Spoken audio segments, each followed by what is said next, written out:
ಇವತ್ತು ನಾನು ನಿಮಗೆ ಹಪ್ಪಳ ಸಾಸ್ಮೆ ಹೇಗೆ ಮಾಡೋದು ಅಂತ ಹೇಳ್ತೀನಿ.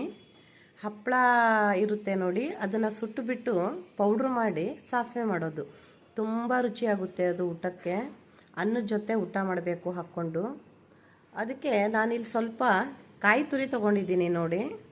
ನಾನು ಒಣ ಕೊಬ್ಬರಿ ತುರಿ ತೊಗೊಂಡಿದ್ದೀನಿ, ಆದರೆ ಹಸಿ ಕೊಬ್ಬರಿ ಇದ್ದರೆ ಹಸಿ ಕೊಬ್ಬರಿನೇ ತೊಗೊಳ್ಬೇಕು, ಅದು ಒಳ್ಳೆಯದಾಗುತ್ತೆ ಹಸಿ ಕೊಬ್ಬರಿ. ನಾನು ಇಲ್ಲಿ ಒಣ ಕೊಬ್ಬರಿ ತೊಗೊಂಡಿದ್ದೀನಿ, ಇತ್ತು ಅಂತ ಹೇಳಿ ತೊಗೊಂಡಿದ್ದೀನಿ. ಇದಕ್ಕೆ ನಾನು ನೋಡಿ ಸ್ವಲ್ಪ ಉಪ್ಪು ಹಾಕ್ತೀನಿ. ಉಪ್ಪು ಸ್ವಲ್ಪ ಕಡಿಮೆ ಹಾಕಬೇಕು, ಯಾಕೆ ಅಂದರೆ ಹಪ್ಪಳದಲ್ಲಿ ಉಪ್ಪಿನ ಅಂಶ ಜಾಸ್ತಿ ಇರುತ್ತೆ, ಅದಕ್ಕೆ ಉಪ್ಪನ್ನು ಕಡಿಮೆ ಹಾಕಬೇಕು. ಮತ್ತು ಒಂದು ಹಸಿಮೆಣಸಿನಕಾಯಿ, ಇದು ಒಂದು 5-6 ಜನ ಊಟ ಮಾಡ್ಬೋದು.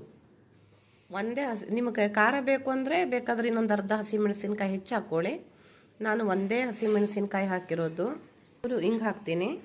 ಇದನ್ನು ಈಗ ಮಿಕ್ಸರ್ನಲ್ಲಿ ರುಬ್ಕೊಳ್ಳೋಣ. ಫಸ್ಟು ನೀವು ಮೊಸರು ಇದ್ದರೆ ಮೊಸರನ್ನೇ ಹಾಕಿ ರುಬ್ಬೋದು, ಇಲ್ಲಾಂದರೆ ನೀರಲ್ಲಿ ರುಬ್ಬಿಟ್ಟು ಆಮೇಲೆ ಮೊಸರು ಹಾಕಬೇಕು. ಈಗ ನೋಡಿ ಇದನ್ನು ಬೀಸ್ಕೊಂಡಿದ್ದೀನಿ. ಈಗ ಬೀಸಿದ್ದನ್ನು ನಾನು ಇಲ್ಲಿ ಹಾಕಿಬಿಟ್ಟು ಈಗ ಇದಕ್ಕೆ ಮೊಸರು ಹಾಕ್ತೀನಿ ನೋಡಿ. ಇದಕ್ಕೆ ಒಂದು 3ರಿಂದ 4 ಚಮಚ, ಅಂದರೆ ಚಮಚ ಅಂದರೆ ಸೌಟಿನಲ್ಲಿ ನೋಡಿ ಇಷ್ಟು ಮೊಸರು ಹಾಕಿದ್ದೀನಿ. ಈಗ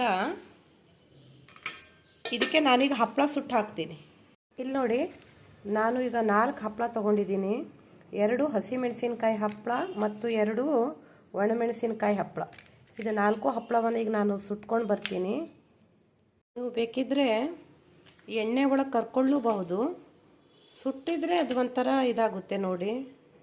ನಾನು ಗ್ಯಾಸ್ ಮೇಲೆ ಈ ರೀತಿ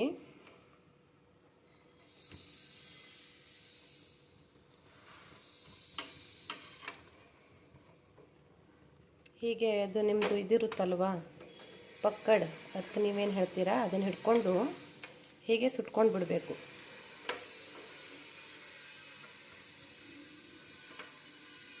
ಮತ್ತು ಸುಟ್ಟಿದ ತಕ್ಷಣ ಪೌಡ್ರ್ ಮಾಡಬಾರ್ದು, ಅದು ಸ್ವಲ್ಪ ಆರಬೇಕು. ಸುಟ್ಟಿದ ತಕ್ಷಣ ಪೌಡ್ರ್ ಮಾಡೋಕ್ಕಾಗೋಲ್ಲ, ಸ್ವಲ್ಪ ಆರಬೇಕು. ಪೂರ್ಣ ಆರಬಾರ್ದು, ಪೂರ್ಣ ಆರಿಬಿಟ್ರೆ ಅದು ಮಿದು ಆಗಿಬಿಡುತ್ತೆ, ಅದು ಗಟ್ಟಿಯಾಗಿ ಇರಬೇಕು. ಹಪ್ಪಳ ಆರೋ ತನಕ ನಾವು ಒಗ್ಗರಣೆ ಮಾಡ್ಕೊಳ್ಳೋಣ. ಒಂದು ಸಣ್ಣದು ನೋಡಿ, ಇಲ್ಲಿ ನಾನು ಒಂದು ಅರ್ಧ ಚಮಚ ತುಪ್ಪ ಹಾಕಿದ್ದೀನಿ, ಒಂದು ಸ್ವಲ್ಪ ಉದ್ದಿನಬೇಳೆ, ಒಂದು ಸಣ್ಣ ಚೂರು ಒಣಮೆಣಸಿನಕಾಯಿ ಮತ್ತು 1-2 ಕರಿಬೇವು ಎಲೆ, ಇದಿಷ್ಟು ಹಾಕಿಬಿಟ್ಟು ಒಗ್ಗರಣೆ ಮಾಡಿಟ್ಕೊಳ್ಬೇಕು. ಈಗ ಇಲ್ಲಿ ನೋಡಿ ಒಗ್ಗರಣೆ ಆಗ್ತಾಯಿದೆ. ಈಗ ನಾವು ಅಲ್ಲಿ ಹಪ್ಪಳವನ್ನು ಪೌಡ್ರ್ ಮಾಡಿ ಅದಕ್ಕೆ ಹಾಕೋಣ. ಅಲ್ಲಿ ತನಕ ಇದು ಆರೋಗಿರುತ್ತೆ.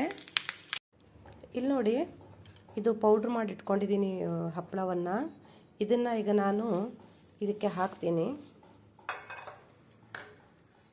ನಾನೀಗ ದೊಡ್ಡ ಪಾತ್ರೆ ತೊಗೊಂಡೆ, ಅವಾಗ ಸ್ವಲ್ಪ ಚಿಕ್ಕದಾಗಿತ್ತು. ಅದು ಹಪ್ಪಳ ಹಾಕಿದ ತಕ್ಷಣ ಅದು ಹೆಚ್ಚಾಗುತ್ತೆ ಅಂಥೇಳಿ ನಾನು ಬೇರೆ ಪಾತ್ರೆ ತಗೊಂಡೆ.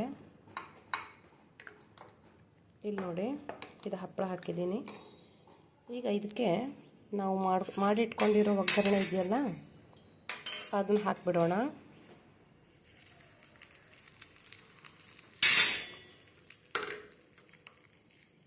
ನೋಡಿ, ಹಪ್ಪಳದ ಸಾಸ್ಮೆ ರೆಡಿ. ಇದು ಅನ್ನದ ಜೊತೆ ತುಂಬ ಚೆನ್ನಾಗಿರುತ್ತೆ, ತುಂಬ ರುಚಿಯಾಗಿರುತ್ತೆ. ನೀವು ಇದನ್ನು ಟ್ರೈ ಮಾಡಿ ಒಂದು ಸಲ. ಓಕೆನಾ? ಬಾಯ್.